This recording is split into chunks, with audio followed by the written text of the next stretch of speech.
ki khubor ka batesi TV ka umdi bas nyambat penjaslian Rupa Premium Meghalaya.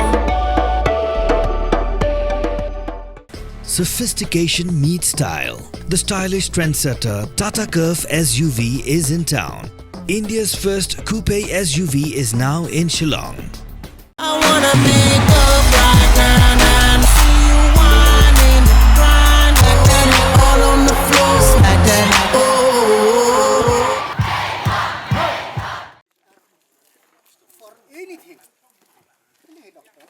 Dagajing temu berpenuan dor bahaya gajing tay jeng sub Divisional Hospital ke Nyngkong hapok rilum Jaintia bat ke baar haga jella UMLA ke amlarem bat Chief Advisor ke Sorkar Jella balakmen remboi haga pratrik unai wing dalit banjurip jaga jakak belamang bentai jaga tiga hospital haga senong jaran ke bahap hapok ke amlarem sub division West Jaintia Hills District. Kemancupan kan mau labu yo mau nongrim bentai ya ke hospital hak arpo trip no pra ara jar po ar bat lamang ben penlut khatwe klor tingka hak jaka ke behe ke mahnyo jar san square feet hak di gajing hir jurip ladan ringkat lang ki officer ketana ke koi kakya ki bor penyat snong ki rang ba katha nyalor kiwe habakran uba lakmen rumbui ulong bagi pat ba katha githrang ban angnut las lembha bendan ke hospital ke behe hapo katha amlarem ba gajing yo ye ke hospital ke long gajing ku ye pat ba katha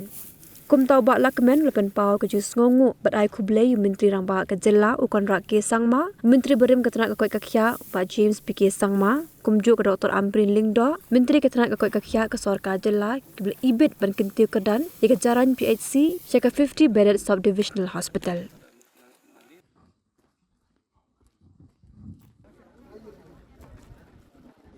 Kajingwan jungi mentagas ni hak nega cekap carai PHC rengkat bagi engineer jong health department ban pek marbaya kan nega project kaba pengkiu kordan ya ka jaran PHC syaka sub divisional hospital la kin stangno mentak ti marba ya ka sanction kaba khatwe turtam la de sanction bat ya kontraktor ya ka kapan treru ada alot kontraktor tengi nakaliang jong ka kumnomi khmat ba kirang ba bagi su kakane hospital kedai ba lathan ba pai ba dai thus ne bakandam ka hospital ba thai amlarem daga jingyo ya ke hospital ka long sam thau jing thia na banta ka ne ka chaka ka long ka jingker khu na ka banta pai ba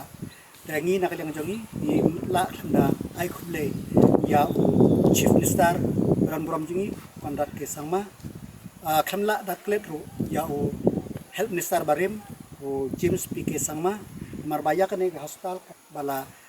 rai ban upgrade haka por ju bat ngim la bangklet ya ka Dr. Amrin Lingdo ka health minister menta leng ba ka cingtre lang jongka pat officer apa ka department mandu principal secretary jong health director leng ba ji tre lang jongki ngala urlong bat ngi scam bahapo arp sau benai kumba ka tendar ka ba kila alot menta ban pendep gini kit pendep kanne ka de first phase bagi krimen scam ba hap kan ge saya baka second phase ka tumbak lang manta ka yeng ka hospital ka way bat khat light ligi quarter kinshna hak ne ka phase Nyngkong ka yeng hospital ka dong ba nyo ja san square feet bat ki quarter ko ba khat light ligi doktor ba ki nos ki don ba ramala ki don bushi malak ka kum ka dropping jong ka ni na ka yang jongi ki tension ne ye pa ju sungu sai sin biang ya ka sarkar ba kala ibit ba kane ka sub hospital kandon hapo kane ka jarain ban aji mentoy tang ki umdat khor ki thang buli ki jarain ki skem talang hanre ya ka amrem konsi barok hawe bat kumbang itip ba hapo makhalia kane kande ka ba ar nakta ki hospital sub hospital ki bidan sanpheu jingthia